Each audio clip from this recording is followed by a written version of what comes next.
got it in right at the racism. Awesome. I would like for the record for it to be noted that racism was not from me. Wow. It wasn't me this time. Because it is usually. I was just trying to sound like Mario, okay? I mean, honestly and truly, I think we should talk about it. Well, first of all, welcome to Nerdgasm Noire Network. It's me, Dee, and I'm here with Maria and Melissa, and today we're here to talk about nerd shit. How are you ladies doing? Shit. Doing all right. How are you? I'm doing okay. I don't want to work. I'm not excited about the future. This is a sad episode. Oh, well, I mean, in this moment, how are you? In this moment, I'm okay. I want something sweet. Ooh, like Gusher? No. Oh. I want like a pastry. I think I got spoiled with them Publix donuts, and now that I can't have them, I want them even more because that cookie butter fresh donut every day. That cookie butter donut was so good. You know what? I don't usually take political stances, but I think it's racist that Michigan doesn't have a Publix. And so stand up and vote for Michigan to have a Publix so that I can get that fucking Cinnabon donut. Listen, that cookie butter donut was delicious. And then also there is a, I think it's in Conyers in Georgia. There's a cupcake place that we just randomly found, and they do like a cute little build your own cupcake thing where like you have like a cupcake and then you can pick your frosting and your how fun, and your topping. It's so good. It's real cute, and the cupcakes were so good. I think I might actually buy, and then like it's just a general bakery. I think I might actually get myself next year probably a little birthday cake from there or something. Yeah. This is a little Black woman owned place. It's great. And I'll probably put the name of it in the description because it needs to be there. Yes, we are. It should be known. Mm-hmm. What's that movement where you sort of pull back from them? And by them, I mean white people. No offense. I don't know. Did I make that up? Where there was like a part? Okay, so this is a history lesson, but not really because I'm about to fuck it up. Okay. There was segregation, and it was like Black people idlewild, but also a lot of bad stuff. Then there was integration, and then places like Idlewild was like bye because we can go, sit with the white people now. And this is very oversimplifying. So for somebody like decides to write in, like, first of all, where are you writing into? Second. This is your first episode. I fuck shit up all the time. Calm down. Third, they can still email us. Oh shit, don't email us. It's very easy to write into us. Because why was I thinking about somebody sitting down writing a letter like I'm gonna post stamp this shit? They don't have a mailbox. We do have an inbox though. But I mean, D checks down. So wow. But wait, no, there's integration. And then there was a part where we were like, buy black, be black, black only, right? Like that time in an Interview with a Vampire where he was like colors only. Wow. But it was like the nation. Did that happen? Yes and no. I don't necessarily know the name for it, but there has always been like a movement to, buy black and like keep black money in a black economy. Which I mean, I'm not against it, but I will say Tulsa, Oklahoma did that, and white people could not keep their shit straight. So and you know what? These have like just more advanced weapons. So maybe we buy a little white. Just enough to keep them a bit quiet. Like, you just go get your great value brand something or the other. I don't buy white enough so that they leave us alone. Exactly. Not so white. Just enough. I mean, I'm so lost. Like, watch one Seth MacFarlane episode of a show a year or some shit. I don't know. That's you know white. What? I'm over here mocking white people's television like I wasn't just deep into Rick and Morty, and I recognize the hypocrite in myself. Yeah, but no, like, because I even remember I will actually like my parents.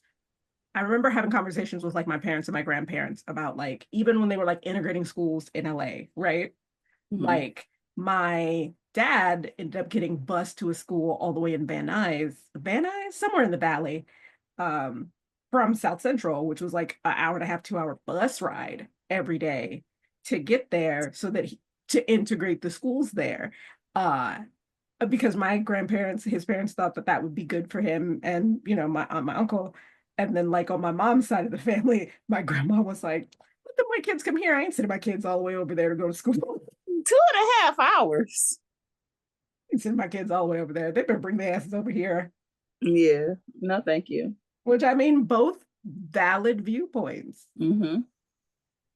Yeah, because I get it, because you want to make sure, they're probably getting a quote unquote better or an education that will make it easier for them to be upwardly mobile. Well, yeah. 2.5 hours away from where you live, but that is also a 2.5 hour bus ride. Mm-hmm. You got me fucked up. Like, but there's no way the white neighborhoods would do that the opposite way, though. Absolutely. So. But like, and like that's the big thing. Like, it's like, yeah, we can send the kids out there to go to school, but like, you're still not putting money into the schools here, which is really the big problem. Seems like you could save on gas money if you would just put the money into the school there. Just as an idea for back then. I don't even know if he was taking a school bus. I think it might have just been regular city transit. Your parents are interesting. What do you mean my parents are interesting? And no way in fuck I'm taking the D-Dot 2 hours to school. I would have started a whole drug hustle by then, like a whole nother life in between the stops. Would have never found me again. My dad found the school to be interesting. I think it was like his first interaction with white people who weren't already around people of color. So it was very interesting. It was a very, because like it's not like he'd never seen white people before. There were white people in the neighborhood, but like these were a different kind of white people. Wasn't your dad like a Trekkie too? Like, was Oh he just yeah. like, I have landed? They were just different.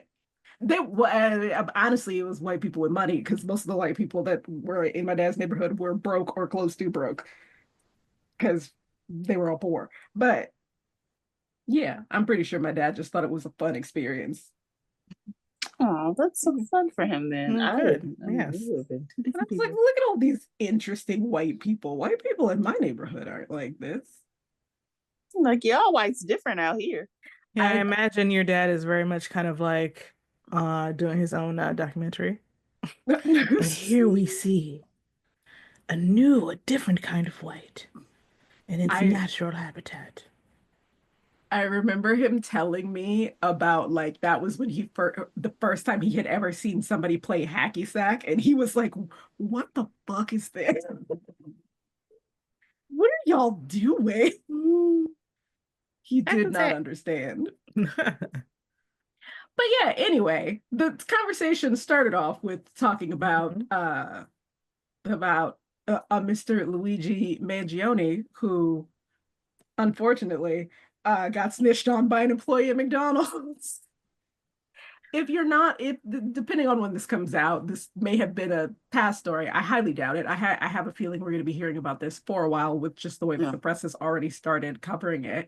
But the United Healthcare CEO was shot at some point in December, and they've caught the man who did it.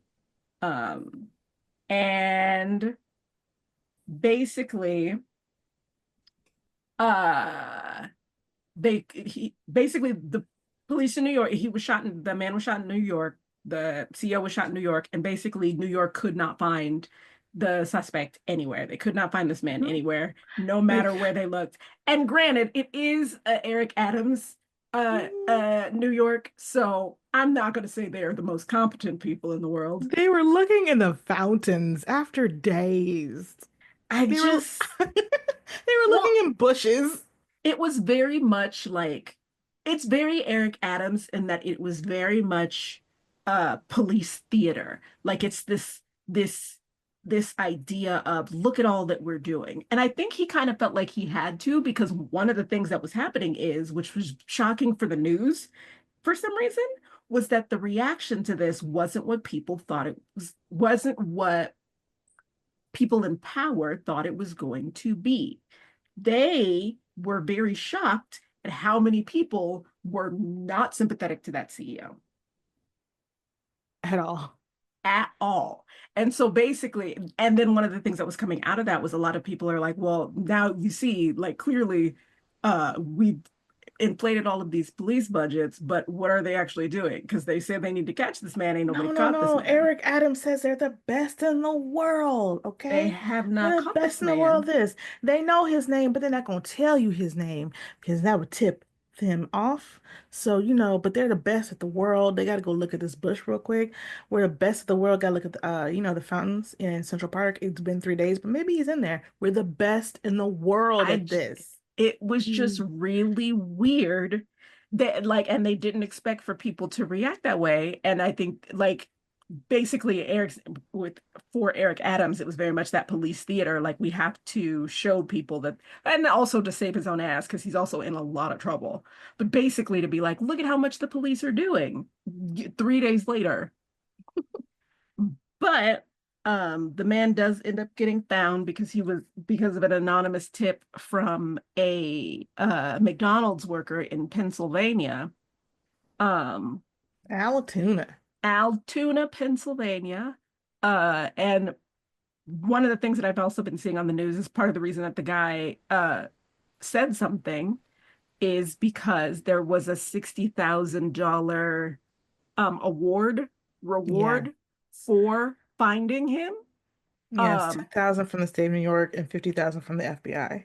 But with all of the processes and reviews that have to go towards getting those, he might not get them. He's definitely not getting it from New York, so I don't trust Eric Adams worth a damn. He's definitely not getting a full 60K. No, I honestly, I don't know. Maybe I want to believe that the FBI has a little bit more integrity and will give him the portion that they promised him, but it's gonna take forever. He's gonna have to work for McDonald's for another 8 years before he gets it. We're both Scully. I want to believe. I want to believe. And but one of the things that happened is a lot of people were very, very shocked at even I can understand why the McDonald's worker snitched, specifically because that's $60,000. We're all poor. No, you should know better than to trust the police. They're gonna give you money? What? Well, that's solidarity. I have a feeling that in a place called Altoona, Pennsylvania, they probably have this altruistic. I don't know if Altoona is a suburb or not, but I have a feeling that like a lot of places that aren't, major cities, they really do believe in the police and they believe in law and blah, blah, blah. And so they thought they were doing a good thing, and also they were going to get some money out of it. And And then here's the thing, though. There's no way they can think they're actually doing a really good thing, really, because everybody who's been reacting to this has been reacting positively. There have been songs written about this guy, multiple songs written about this guy. I believe that they think they're doing the right thing, specifically because the amount of people I saw being like, how can we? It's the same thing when those millionaires all imploded on that quote unquote submarine. Everybody was like, oh, well, you shouldn't. A man was murdered, blah, blah, blah. This man died, blah, blah, blah, Some people some people can't see the forest for the trees. Mm-hmm. So for them, it's like, oh my God, this man is a murderer. And just because this man murdered someone, they're like, oh, this man's a bad guy. We have to tell the police, right? Not taking into account why the man did it. And for me, I would have turned him in. Not for a principled stand, but one, I'm a snitch. I've been very open about that. Oh my God. But I wouldn't snitch just to snitch for this one. $60,000, I'm gullible enough to believe that I might get at least half of that up front. And I don't know if I would qualify because I would definitely be asking like payment questions before I told them where he was. Like I would want to know, like, does it go directly into my account? Do you need my banking number and my routing number? Like, until you found a way to secure that money for me, he would be in the wind, or at least at McDonald's. I would need to know, but then yes, I would turn him in. I'm broke. Like, here's the thing, bruh. You know, you made your big move. Congratulations. You're very handsome.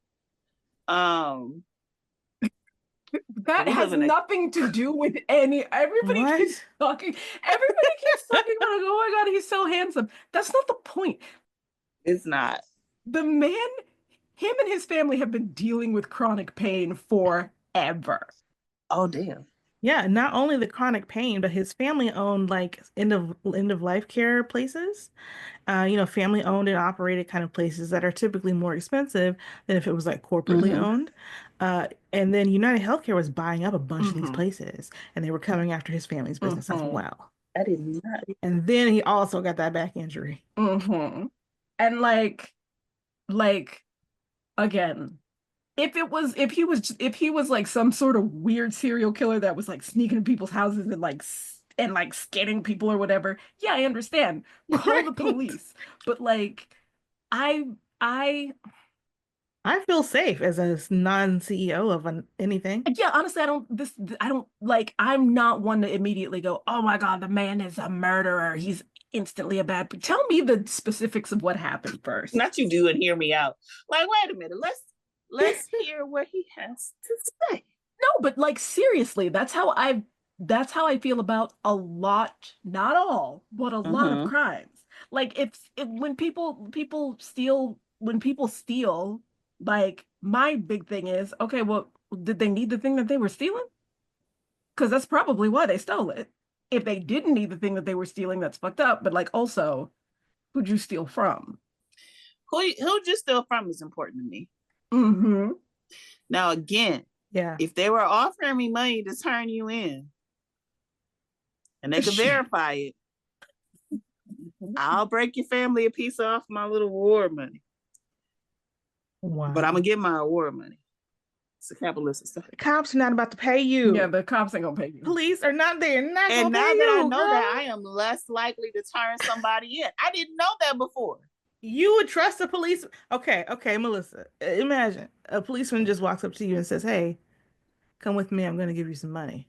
You going? No. Here's the thing. No. But I would like to be able to sue them in a law of court if they don't give me my money. Who says you'll be alive? See, and that is why there is a generation that was raised on Law and Order franchise. I am one of them. Our view of how the system works is a little skewed. It's like actually effective and murders get solved. Meanwhile, I'm the person who was watching Brooklyn Nine-Nine, so I'm like, oh, they're all silly. They don't do anything. I'm like, oh man, Stabler's gonna fuck him up. Now Stabler wouldn't fuck this dude up. In fact, none of the Law and Order franchises police officers would fuck this dude up. They'd be like, no, they would give him. They would do the whole end to set it off, right? He just gives her a nod and lets her go. Especially Stabler, because he knew what it was like to be broke. Man had like 6 kids. So, but the story with this dude in the McDonald's is a little weird. Like they're saying they found him with a gun and a manifesto and fake IDs at the McDonald's. Like, what? At the McDonald's, and like that they got the call from the McDonald's because he was acting suspiciously. What's he doing? Also, is that your last meal? Okay, so here's the thing. I think that part of the story is contrived. I think somebody just recognized either his clothes or the backpack or whatever, or saw the gun in his bag or whatever. And like people are saying, oh my God, why would he have the gun in the manifesto, blah, blah, blah. I don't think, like, I understand that it seems kind of stupid, but I don't think this is a man who actually thought, like, I think this was a man who knew that this was a nuclear option. Yeah. Oh no, I never thought, even like the gun and manifesto, I always thought that was for him. I think that for the world. I think he had quote unquote the fake IDs to like short term get away with things, but I don't think it was like James Bond passports and different names to go to Budapest or whatever. We said looking up insurance's websites in the About Us section, trying to find niggas like Well, they did take those pages down, so they were. The thing is that I don't think they're legally supposed to. They're a business, so they have to have their org chart. It does have to be listed somewhere, but they would just you have to fight. They're making it hard to find. Yeah. Whatever, so, but my face will be behind a mask. I ain't fucking with nope. But hey, what was it? Who was was it Anthem? Who was trying to negotiate about giving people their gas when you're doing surgery? Oh yeah, they were trying to say that they wouldn't pay for anesthesia past any recommended time that the doctor gives or whatever. Oh, which does not, and that is a terrible idea, because I don't know how many people I've known who have gone in for surgeries that ended up having to stay under for longer because of some complication or other. So imagine you go in for a surgery, they find something wrong, and so the choice is either to keep you under to try and fix it, or to stop there, close you up, wake you up, and be like, all right, well, we didn't finish because. So what's to stop the doctors from just recommending a longer time? The insurance company will say yes or no. Yeah. Oh, we give them too much power. Well, and that's the thing, because like one of the things that has been coming out a lot with this is a lot of doctors being like, yeah, like I've recommended this I don't know how many times, and every time we try and recommend this thing, the insurance company shoots it down. They say we have to do these base things, and then even if I go through all of the basic steps up to that point, they still want to deny it because they don't want to pay for it. Yeah, if I was Blue Cross and HAP and everybody, I would also not put your CEOs on the website. Edna, all them, leave it. No, put them up. I'm saying if I was them, me being me, I don't really give a shit. But if I was them. So all of this in like the grand scheme of things, because they elected that man as president again, right? And so I think one of the things that is going to be a shock, especially for, I want to say regular people, non-internet people, but like also like rich people, is how much many people are kind of over the bullshit, right? Like the reaction to the shooting of the sea, like, because I saw somebody somewhere trying to like equate it to like school shootings. No. They were like, oh, well, I saw someone being like, well, how are you gonna sit here and be like, oh, it's okay to shoot the CEO, and then like last week you were like blah blah blah school shootings, and it's like those are two different things. One of those things is a bunch of kids being murdered by, honestly, an upset white guy. It's almost always an upset white guy. Every so often it's somebody else, but usually it's an upset white guy. And then like this one, still an upset white guy, but like he's upset about corporate greed. And so they're very shocked that people are being discerning in this instance. And so now a whole bunch of rich people are trying to sort of like, it almost sounds like they're trying to like shame us for our feelings about this. Which I don't know if they realize that also isn't going to work. But then again, a lot of rich people have not talked to regular people in so long. I don't think they understand that we have real emotions and logical thought processes. So, yeah. They don't understand the moral consistency that's happening. Because United Healthcare was one of the top insurance companies to deny claims. And they were caught about this, doing this whole deny, defend, oppose thing, to not pay claims for patients, not getting the treatments that they need. People die, people go bankrupt. And the CEO was a part of that. And he knew exactly what he was doing. It was not a secret. They had AI that would default deny 90% of claims, and that's how they wanted it. You know, these insurance companies make profits because they don't pay out claims. And so when they make that profits, guess who gets that money? Shareholders and CEOs. Wonderful, isn't it? They started calling him the claims adjuster. That's funny. Here's one thing I will say. I know I sometimes do have a very morbid sense of humor. I sometimes have a very morbid sense of humor, so this is my time to shine. This has been Oh yeah, no, the internet is here for you and for it. I have been crying laughing at some of the things that people have been putting on the internet. People are funny. Yeah, there was a TikTok video with a song from Chicago on it, and I saw that one, yeah. Yeah. I'm excited. I'm not saying excited, but I will say I'm happy that Bluesky and between Bluesky's and Threads, I've not felt tempted to go to Twitter for jokes. Nah, because all the niggas went to Bluesky. So it's fun. It's funnier there now. 100%. Like, I'm wondering if Twitter is filled with a bunch of hand wringers. Like, I wouldn't want you to laugh. Oh my God. Speaking of Twitter, y'all saw Elon Musk at that whatever meeting with his son in his lap, trying to look more sympathetic to the people, trying to look like the common man. Please don't shoot me. I've got a kid. Man, how old is his son? The one that was on his lap, at least. He couldn't have been no older than like 4 or 5. His best bet, travel with them kids. Though I don't know that anybody cares enough to, okay, that's rude. No, I'm going to say it. I don't think anybody cares enough to assassinate Elon Musk.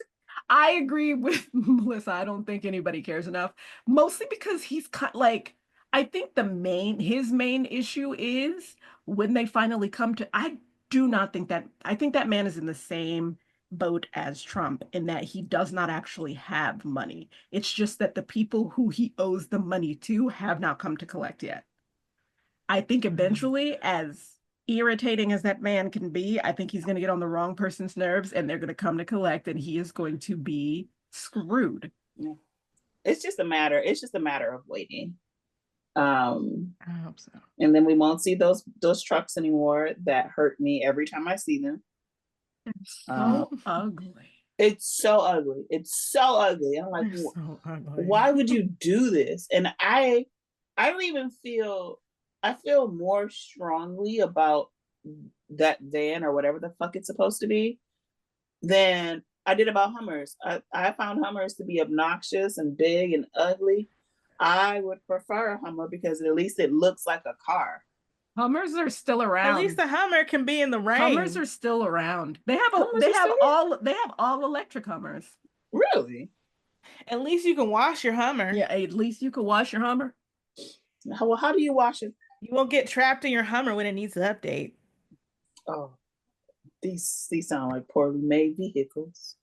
I get into this argument with people a lot. Is like one of the arguments that I hear about Tesla is that, well, Elon has done good because he's gotten more companies to take electric cars seriously, blah blah blah, because of the battery with the higher mileage, whatever. And I keep having to explain to people because they did not know. One, the mileage on those batteries isn't actually true.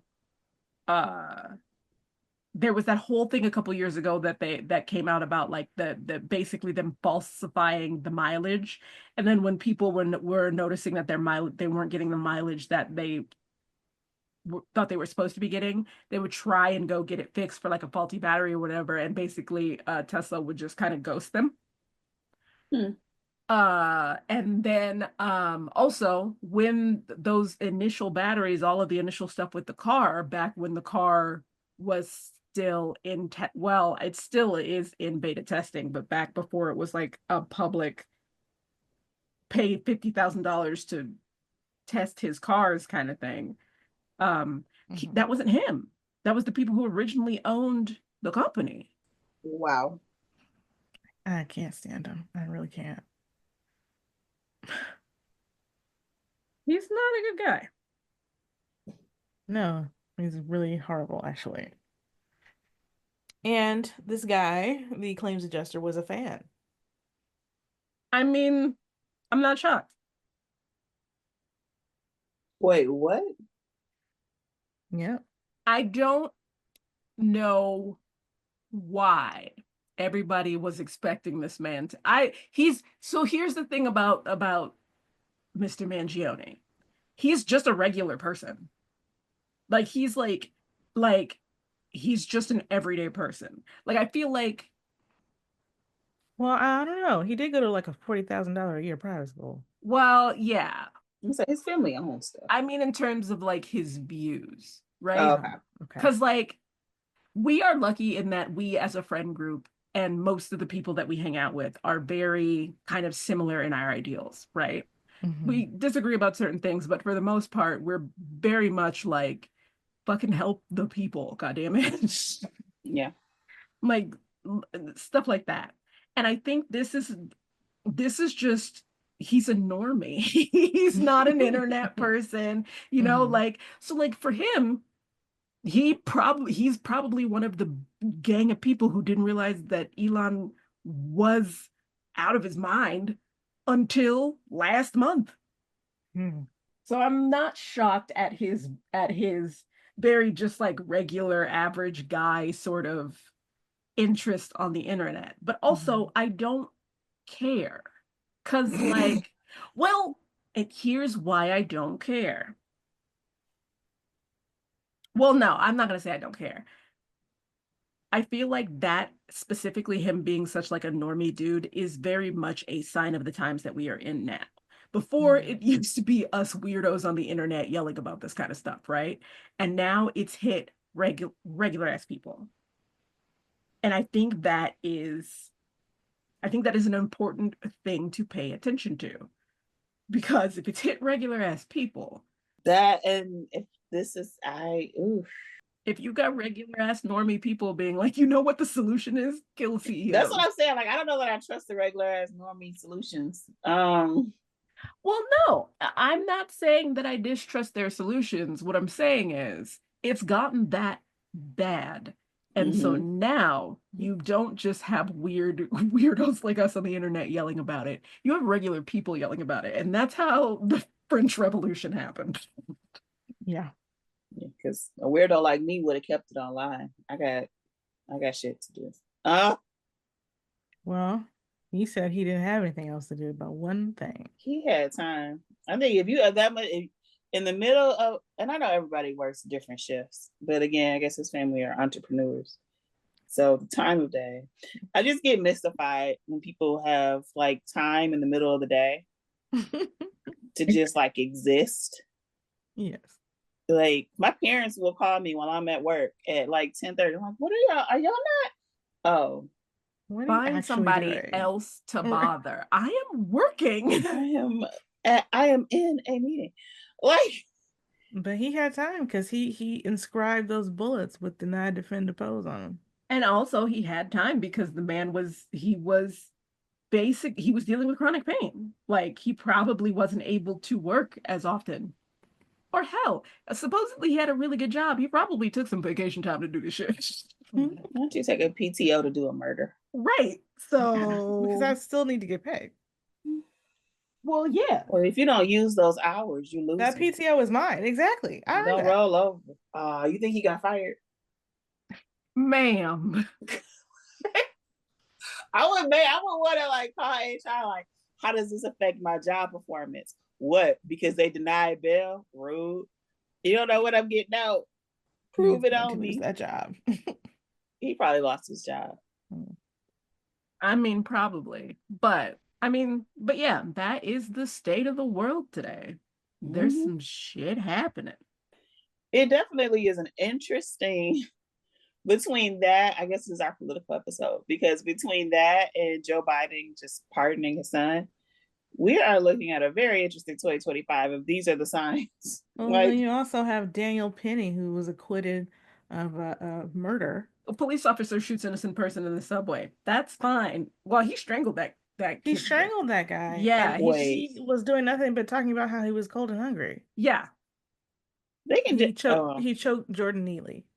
Police officer strangles, and that's also probably part because that was in New York, wasn't it? Mm-hmm. Yeah, that's also part of the reason Eric Adams was trying to be like, look at how great the police are. Police officer strangled the kid in a subway station in New York, and you know, that's fine. I want to know like how they arrived at. That's fine, but then I also don't want to know because any answer is going to piss me off.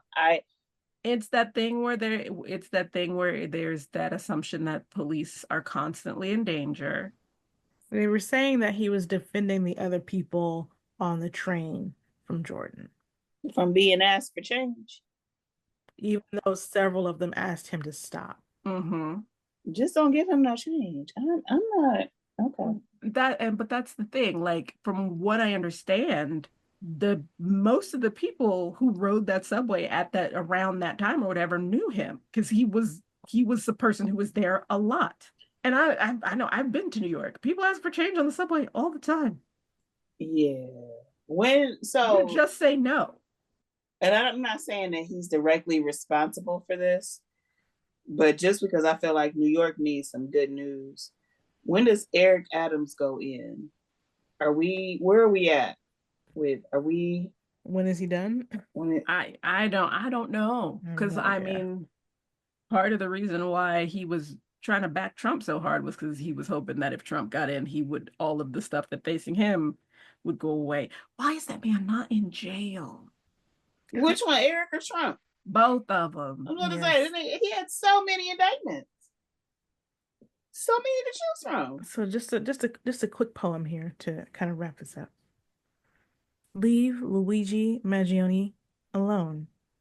It was obviously his evil twin, while Luigi was Mangione. Damn it, I hate the internet so much. Like, I hope he gets the same lawyer that Truly Humbled Under God got, because they would make that argument. Like, this wasn't even him. Is that Young Thug? Yep. Yes. Oh my God. Truly Humbled Under God is literally my most favorite legal thing that I've learned. I want to say at least in the last 3 years. Honestly, that was a baller move on Young Thug's lawyer's part. I'm not even gonna lie. Yeah. It's for the best that I'm not a judge, because the trial would have been over then. Like, you know what? Let my man's go. That was great wordplay. You know what? You're right. Slide. Free my nigga Young Thug. I was like, what was this? Rico? Fuck Rico. I don't even know him. Who is that? You good. You good. Go on. Write your little songs. Like, because what? No. Well, you know, we live in really, really wild times right now. You do. Also, they're gonna do a new Harry Potter show on HBO. I'm sorry, on Max. I don't care. I'm not watching that shit. Well, they're casting Snape with a black actor. Even that won't get me, my nigga. Like, yeah, that's a horrible decision. I'm old enough to know that Snape ain't shit neither. None of the niggas was shit. But real quick, do we know the black actor? I'm not gonna watch. I want to make sure it's not Giancarlo. It is not. It's not. Okay. Well, I'm back. Yep. Nope. I never left on my no stance. Because you really want the magical Nazi who has an obsessive lust with the white woman who goes on and then abuses her child and bullies her child after she dies to be black. It feels like a setup for the actor to just be abused. I don't get it. I mean, Giancarlo, don't take this role. I know you like to take all the roles. No, it's already been cast. He didn't do it. Oh, good. Okay. I just wanted to reach out to him. Because you know he's listening. Giancarlo totally listens to fucking Nerdgasm. Big fan. Big fan. Huge fan. I think. Hi, GC. He says I can call him GC. I mean, listen, that's what we saved the last episode of the year to let y'all know that our biggest fan was also on Homicide: Life on the Streets. It's a deep cut. Only real ones know. I know that so many nostalgia regions, people love Harry Potter, blah, blah, blah, blah, blah. But the reason I don't really fuck with Harry Potter no more, same reason I don't really fuck with Ender's Game no more. Like, there's a certain, like, everybody is flawed. No, I won't even say that because then it sounds like I'm excusing like homophobia and transphobia and shit. Like, once you start just outright being like the gays are bad, the trans women are creeps, they're trying to steal our bathrooms or whatever the fuck. At that point, I don't need to watch or read or listen to any of your shit. Yeah, I'm done. I don't need to support you in any kind of way. Especially, again, it's the same thing with Elon Musk that I feel about J.K. Rowling. You have so much fucking money. Why does everybody in the world know what a fucking loser you are? You would never hear from me again. You could just be rich and quiet. Yeah. I would spend my days just high watching In the Heat of the Night and tweeting about it and tweeting, I guess. That's it. No thoughts on anyone. I'll quietly contribute to society. But fill up like 5 GoFundMes every day. Yeah, I'm not gonna go on talking about why do we say people who menstruate instead of women? Like, what the fuck is wrong with you?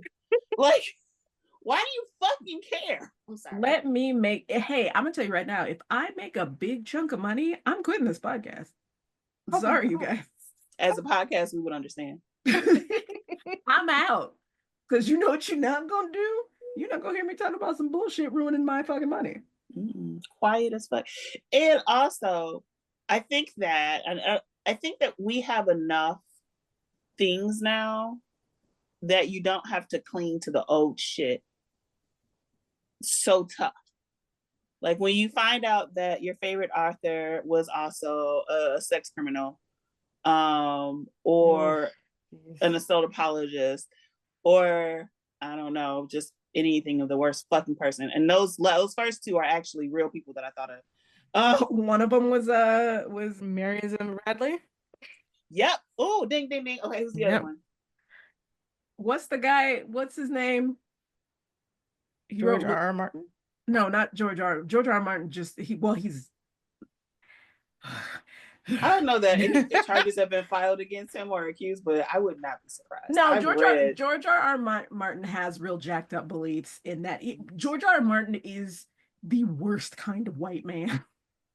I mean, I've read those books, yeah. But I was thinking of he wrote Good Omens. I knew you were gonna say Neil Gaiman. That one's too fresh. One's too fresh. Listen, I love Good Omens, and I freaking loved Sandman, and the trailer for the second season just came out. For the second season of Sandman? Yep. Ah, dang, I'm probably not gonna watch it. Because I really love Kirby as Death. And that's the fans suffer. The casting was really good on the TV show too. Casting, pacing, coloring.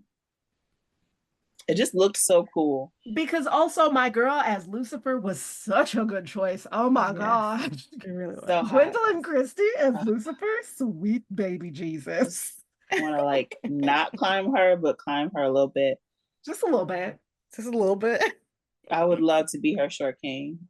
Okay. Gwendolyn Christie, if you're listening. Because we know you are. We know you are.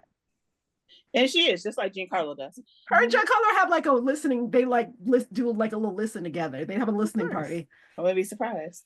I want them to know either one of them could get it. Either one.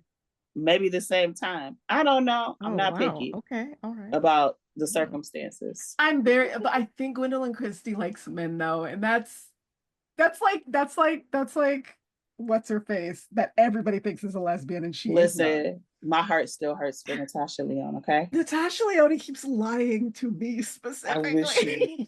I want to believe you, but I don't. And that's okay for me. You have too much soft butch energy. I can't do that. It's very much like, have you seen you? Exactly. Do you know how much you could clean the fuck up? You and Gwendolyn Christie, I need you to understand this. Never be lonely. But yeah, even with taking out Neil Gaiman, which sometimes this hurts, there's still so much out there.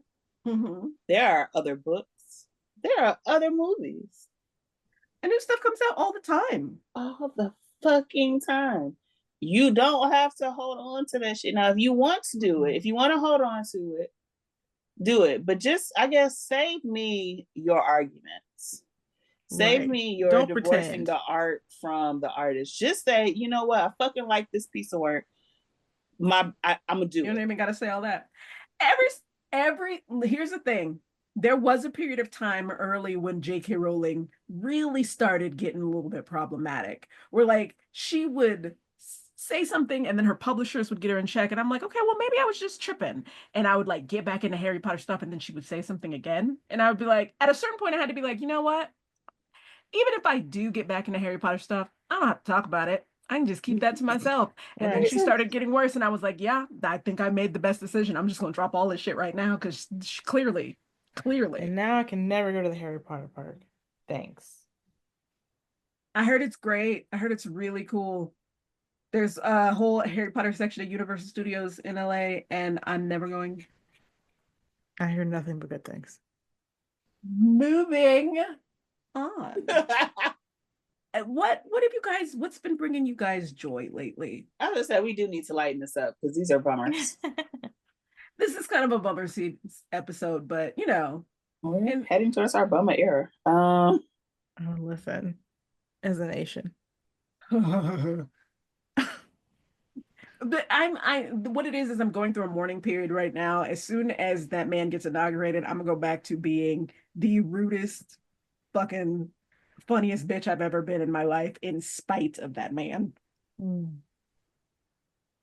love that. To do things in spite. For instance, I'm not gonna ever wear a blue bracelet. Oh my even God. if it's pretty. Because no, they've ruined it. They really have. The white ladies are whiting again? Because you're supposed to wear, as a white woman, you wear a blue bracelet to let blacks know that you're safe. Oh, like the safety pin? Is that what that's supposed to be like? Blacks, Melissa. Kinda. Or just to, for blacks to know that, you the type of bitch that wear a blue white bracelet.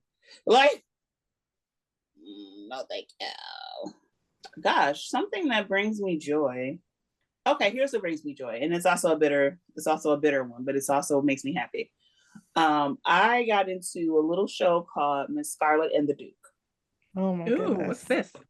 Okay. I've watched a couple seasons of this. It's so good for my PBS masterpiece girlies. Miss Scarlet is a private eye who inherits quote unquote her father's detective agency, and of course the big thing, because it's like London 1800s or whatever, they're like, what, you're a woman, women can't do things, right? What do you mean sleuthing? You can't figure shit out. And it turns out she's actually the smartest person there, but she's not the smartest person and the best person, because sometimes she can be an asshole. Which just makes it that much better. And for a while, it used to be called Miss Scarlet and the Duke. The Duke was the inspector. They'd been friends since childhood. They've had this on and off flirtation thing that they could never be together because he could never be with the private eye. Like a woman that worked outside the home, never. They kept this will they, won't they shit up for seasons. Yeah, I couldn't deal with it. I had to quit. I hated the Duke. Well, you can come back now, because now it's just Miss Scarlet. So it returned. I think we're on season 5. We are now just Miss Scarlet because the Duke went to New York and is not coming back. And that makes me fucking happy, because there was no reason to be attracted to that man. There was no reason to be attractive to that man. That man that kept telling you, as soon as you drop your career, we can fuck. And it's just like, why I gotta be broke for us to fuck? It doesn't make any sense. Because it's not like he was making a bunch of bank as an inspector. Like, so that's what's making me happy, is that she's sad about it right now, but she don't get over that shit. She got a job to do. Good. So thank you, PBS. And I guess if the actor just left on his own, thank you as well. It's not your fault. It's not your fault actor who plays the It was dude. just hard. I mean, that I don't know why. I don't know what they were thinking with that characterization. I will say that it was at least, it felt realistic for the times. It was a lot. It was a Yeah, but lot. it felt like that's how a man would think. Like Yeah. that's even a man that's supposed to be good and That's a you're supposed to man. root That's for. a man. That's and I was like, you know what, PBS, thanks for keeping it real. You met man? That's a man. That's a man, still a man. So that's what's making me happy. It's just now Miss Scarlet and the Duke is now just Miss Scarlet. And we solving murders. Good. It's making y'all happy. Doechii's tiny desk is really, It's really, it's very really good. good. It is very good. It's excellent. Definitely one of the best tiny desks of the year. She wears the tape because it's cunt. Exactly. And Kendrick Lamar, Gen X. Can we say, okay, at the end of this, let's say the song so we are listening to it on it over and over. But first, you got to say what's bringing you joy. Oh, what's bringing me joy? Mm-hmm. Honestly, I've been reading a lot. I've gotten because mostly for Smut Book Club, but I've gotten back into reading a lot more lately and writing.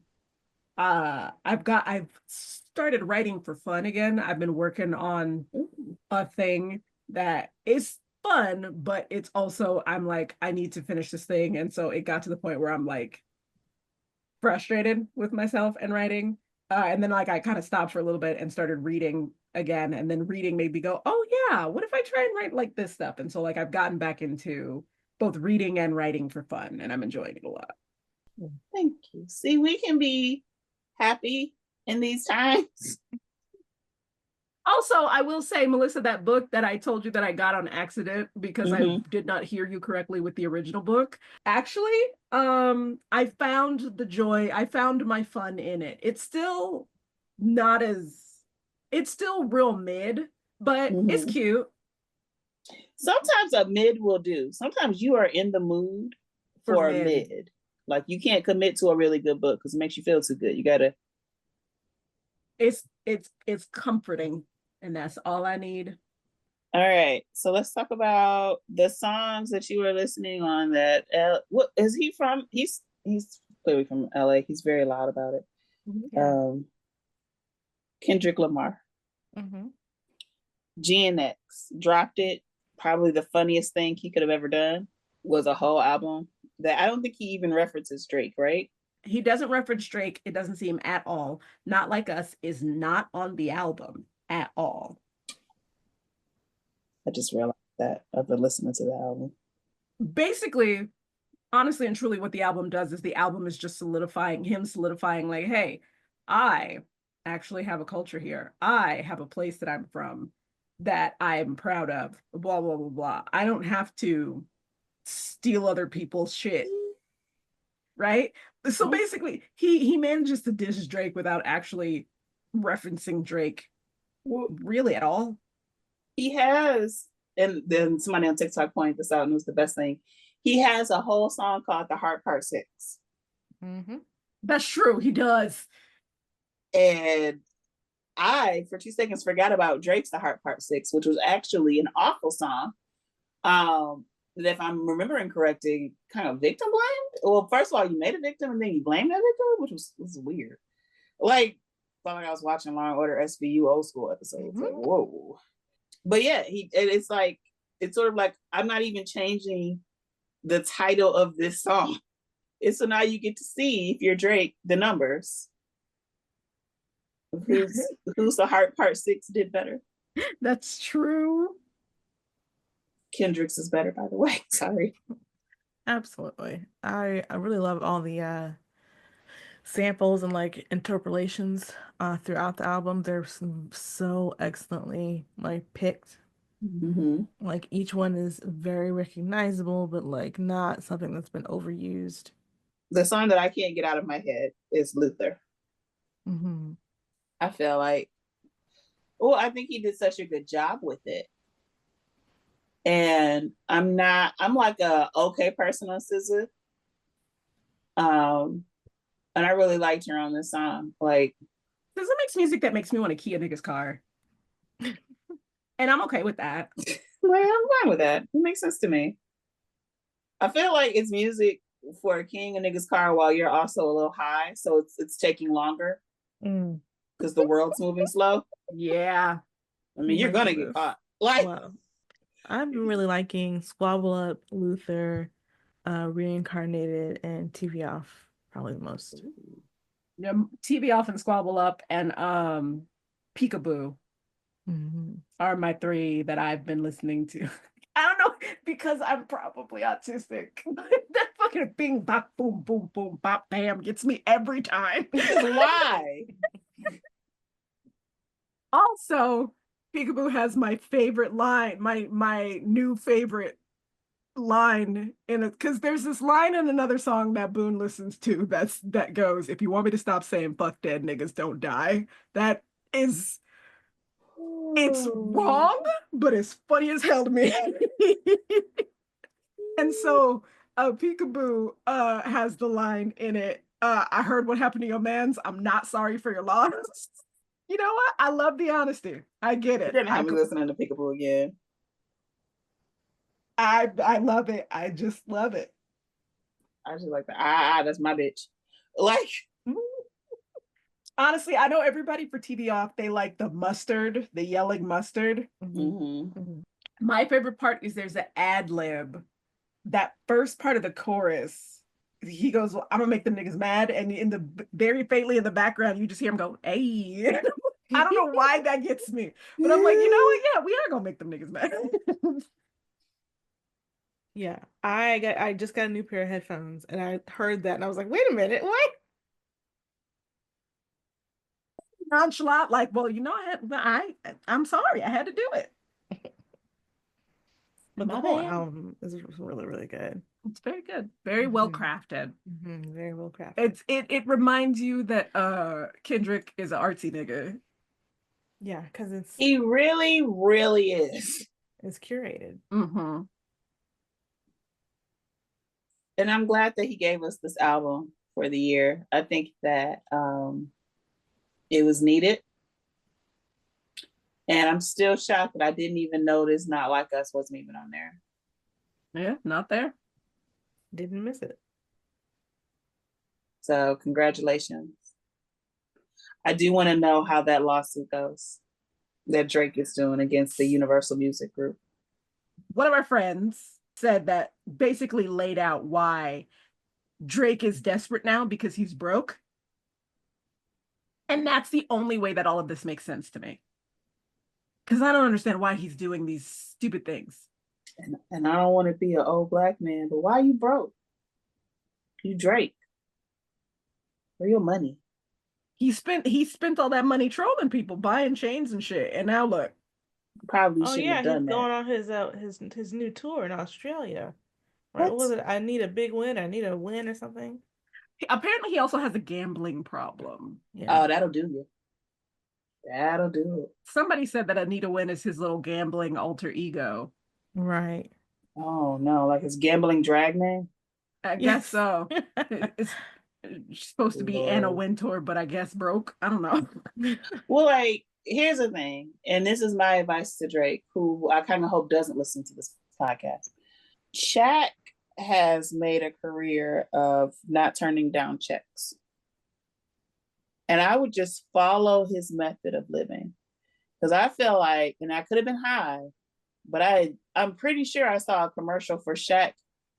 Shaq was like selling printers or some shit. Okay. Like, yeah. Just those printers that have that, instead of having like the cartridges, you just put the ink bottle in there. Call Shaq. Ask him who his agent, who sets up his endorsement deals, and start doing that. Don't say no. You're going to want to say no. When Capital One calls, you're going to want to say, I'm above this. But if Samuel L. Jackson can do it, my nigga, so can you. Because rapping isn't going to be it for you for a while, Drake. It's just not. Maybe Canada Television will take you back, but I don't know that you can now. You know what I'm saying? Like, Your best bet is endorsement deals. See what the general is doing. Not the general. I really do feel like he needs to link up with Shaq. There are certain people Oh who I God. know will never fucking be broke. And it is Shaq, it is Samuel L. Jackson, it is Giancarlo. And I feel like that's because they were broke at one point and they said never again. I will always have a job. Oh, and keep a job, Kiki. Yep, That's true. this is true. They show up. And Drake is gonna have to start showing up. Well, but I think his problem is he don't got no friends. Those other people also have friends. I mean, does Shaq got friends? Shaq be talking about how lonely he is. Shaq got friends. Shaq got friends. All right, so Drake, I got it. Here we go. First step, before we get the endorsements, because right now nobody's gonna want you to endorse that shit. Let's be real, super honest about that. You're gonna have to do a Club Shay Shay interview. No.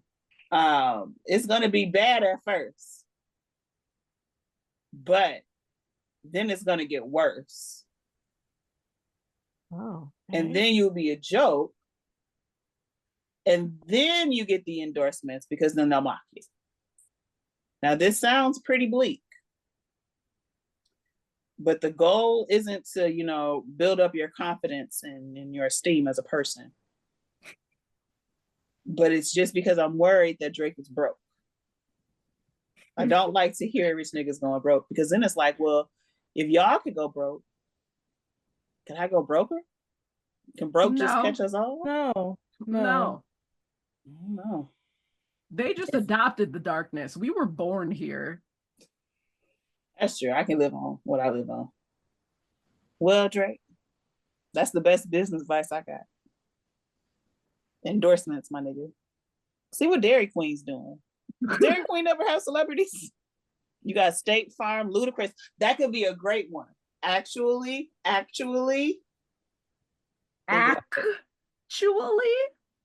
Oh, all right. I guess before we wrap it up, have y'all heard all the stuff going on about Jaleel White? I want to go back into the days where I had no opinion about Jaleel White as a person. I want to go back to yesterday where somebody would say Jaleel White and I'd be like, oh yeah, whatever. Now you say Jaleel White and I roll my eyes. Jaleel White seems to be on an incel tour. Yeah, like something about him, he's gotten real annoying. Like there was a period of time where people felt bad for him because like the Urkel thing in his career, blah, blah, blah. And he was doing stuff and you were like, okay, Jaleel White. But now I feel like, why do I know this much about you? And I don't want to. Never wanted to. Never. Did you see the one where he supposedly went on a date with Bianca Lawson and he figured, maybe she needed the advice for him about Hollywood? Yes. Despite the fact that her whole family famous? Right. Like, you don't think she's a Gordy, sir? What? No, is she a Gordon? Yeah. Yeah. I thought she was just a Lawson. That makes a lot more sense because I was going to say I only recently discovered that Richard Lawson is not a great actor. No offense. And she was like 13 when Jaleel was accusing her of clout chasing. Like, this is clearly something teenage him thought that he never grew out of. I have it doesn't seem like it, but I do have thoughts I don't say out loud. And I would just encourage Jaleel to do that. But he's already written them down. So, and done interviews about them. He had this one interview where, the reason that Family Matters isn't a popular show with the Blacks is because it's not a hood show like Living Single in Martin. I'm sorry, but wasn't it a popular show with the Blacks? Yes, it was. And I don't know what he's talking about. And Living Single and Martin were young professionals. Like, they were not hood shows. Now, was Martin wasn't a hood show. I'm sorry. I cannot.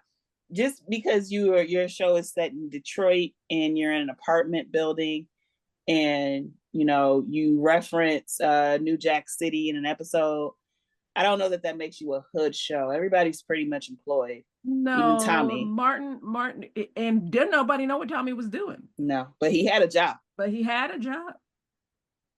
Wore The a only suit person every day. the only person who didn't have a job was Bruh Man. Right.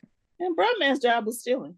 And Bruh Man was my favorite character. It was a very gentle Rob. And because he was very polite about robbing you. Yeah, slowly walk. And what's his name? What's the Tracy Morgan with the kazoozaphone?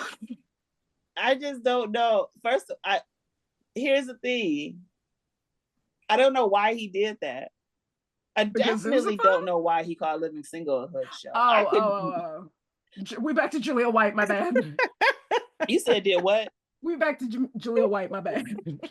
Oh, you were talking about Tracy Martin's character, or yeah. Oh, Tracy Jordan. I just mixed up their names. Tracy Morgan, but close. I was so close. But like, Jaleel has been going on this ill will tour that if I were him, I would have preferred to be thought of as my last acting role was that one episode of Psych than this. Nobody asked for this. No one. He could have just sold his weed. Yeah, that was the last thing I heard about him was he had opened up a dispensary or whatever. Yeah, or Urkel. Don't know why he just didn't keep doing that. Then he did this radio interview about Reginald Van Johnson and that's gonna mess me up. Jo Marie. I forgot her last name. Because they said he was difficult to work with. And then he was like, well, I've been taught since I was 12 to respect my elders. First of all, nigga. If they started teaching you that at 12, then shame on your parents. I've been taught that for my whole fucking life. Second, that statement is a disrespect to your elders. Third, you were probably difficult as fuck to work with, given your attitude on these interviews. I also wouldn't want to work with your ass. Sorry. That really pissed me off. I mean, there's also no way, like, as popular as his character was, there's no way that didn't go to his head. Nigga, Tommy was a youth counselor? I'm sorry, I went to go look and see if anybody actually knew what Tommy did for work, and apparently he was a youth counselor.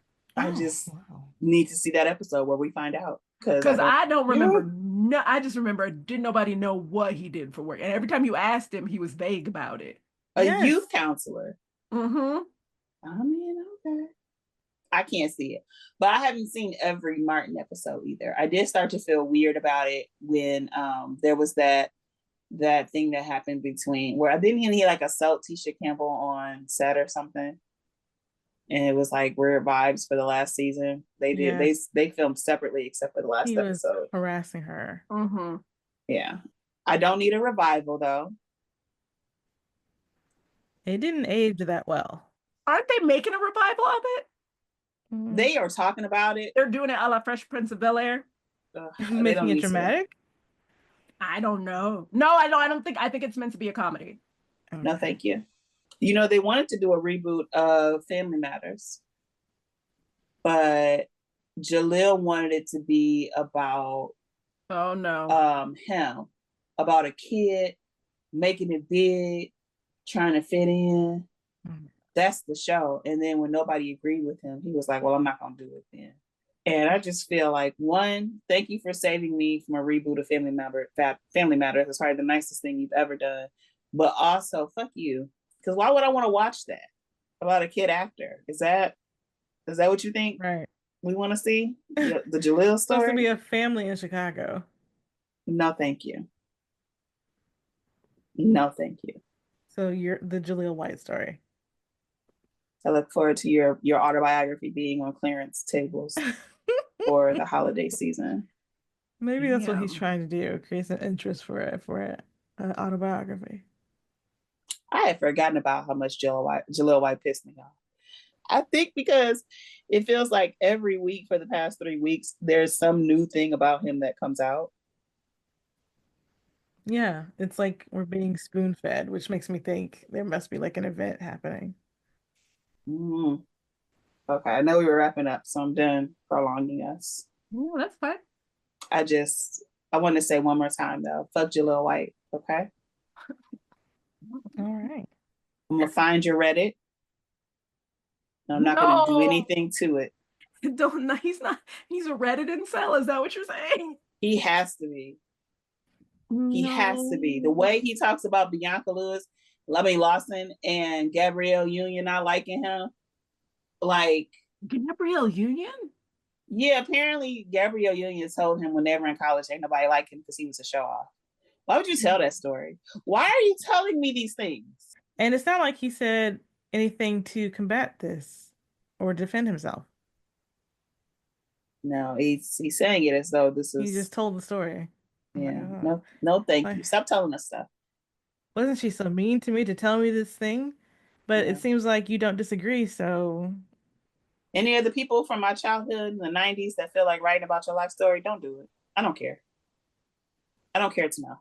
I'm going to save that for somebody. Well, no. I can't think of anybody right now whose story I want to know. I'd like to remember you as your fictional character, especially if you didn't work a lot after then. It makes it easier for me. Thank you for coming to my TED Talk. All righty. Yeah, I guess we are going to wrap this up. Thank you for listening. We very much appreciate it. If you want to find out where we are on the internet, please check out our card, nerdgasmnoire.carrd.co. One of the things you might want to check out is our YouTube channel on Saturday the 28th.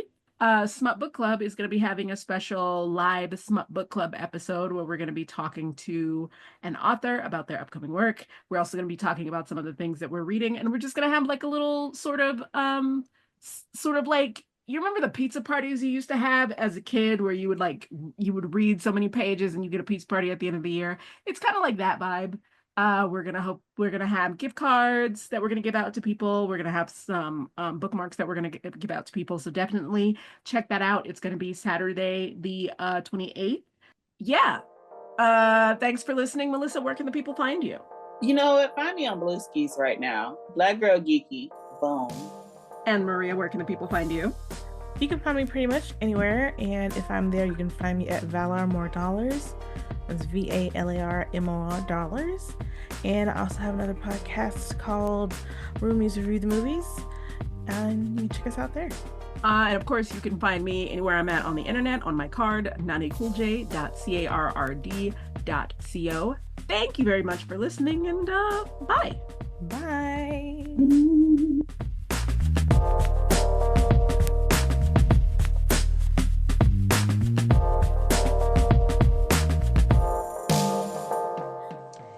Everyone, it's me, Melissa. Did you know that we currently have a Patreon? Did you also know that there are some episodes on Patreon that you aren't going to find here? If you didn't before, now you do. So you should go over to patreon.com/Nerdgasm Noire and sign up. We have memberships that go from $3 to $15 monthly. And signing up means that you can get to help us out like Jacqueline, Amma, Ellie, Salinger, Kincaid, and Jules. Check us out over at patreon.com/Nerdgasm Noire. Thanks. Bye.